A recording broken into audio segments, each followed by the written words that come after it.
Tout le monde recherche un état d'esprit agréable. Pensez au fumeur lorsqu'il allume sa cigarette. C'est pour obtenir un certain état d'esprit. Même chose pour celui qui s'apprête à prendre son petit apéro. Il recherche un état d'esprit. Et c'est encore pareil pour le joueur, ou pour le conducteur qui se grise de vitesse, ou pour le commercial qui cherche à faire une bonne affaire. Tous recherchent un état d'esprit particulièrement agréable et vivifiant. C'est comme si, instinctivement, on sentait tous qu'il existe en nous un état d'esprit bien plus chouette que le quotidien. Alors pourquoi passer par différentes étapes? Pourquoi passer par le jeu, par l'alcool ou par le tabac, s'il est possible de puiser ce plaisir directement en soi, dans notre énergie intérieure? Eh bien, tel est le but de la méditation, qui procure un bénéfice immédiat, sans les dangers habituels de l'alcool, du tabac, de la vitesse ou de la suractivité. Alors je sais que la méditation est souvent considérée comme une activité difficile ou ennuyeuse. Déjà, beaucoup de gens pensent que la méditation n'est pas vraiment faite pour eux. On leur a dit que pour méditer, il fallait faire le vide dans son esprit. Alors ils ont essayé et n'y sont pas arrivés. Ils en ont déduit que la méditation n'était pas faite pour eux, ni eux pour la méditation. Mais en réalité, on ne peut pas faire le vide dans son esprit par la seule volonté consciente. L'idée même de faire le vide, c'est encore une pensée de plus, qui vient s'ajouter à toutes les autres pensées déjà présentes dans l'esprit. En réalité, le vide viendra de lui-même comme une conséquence du plaisir de méditer. Quand on regarde un bon film, on est simplement captivé par les images, et l'on remet ses pensées à plus tard. C'est un peu la même chose avec la méditation.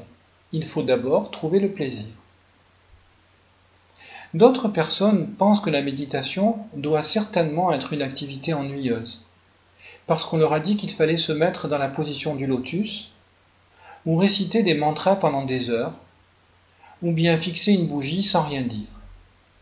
Alors ils en ont conclu que la méditation, ça devait être vraiment barbant. Je ne vous propose pas ce type de méditation. Je vous propose de méditer simplement pour votre plaisir. Il n'y a pas d'autre but et pas d'étape intermédiaire. Je vous propose cela en toute simplicité, comme d'autres personnes mettent leurs chansons sur Internet, gratuitement et juste pour le plaisir du partage. J'ai pratiqué la méditation selon diverses techniques et durant des années. La technique que je vous propose aujourd'hui est simple. Elle m'est venue tout naturellement durant une phase de ma vie où je passais des heures à voyager en train. De l'extérieur, elle donne l'impression que vous vous êtes simplement un peu assoupi. Et de ce fait, elle n'attire pas l'attention des gens qui vous entourent. C'est une technique vraiment très pratique. Elle consiste à fermer les yeux et, sous les paupières closes, à porter le regard légèrement vers le haut, votre attention se portant alors sur le milieu du front. Cela aide le cerveau à se mettre en onde alpha, qui correspondent à une transe légère. Ensuite, détendez-vous simplement dans votre sensation. Ce sera peut-être une sensation de lumière, une sensation de paix, d'énergie, peu importe. Ce ne sera pas forcément la même sensation à chaque séance. N'oubliez jamais que la méditation est une sensation et non pas une idée.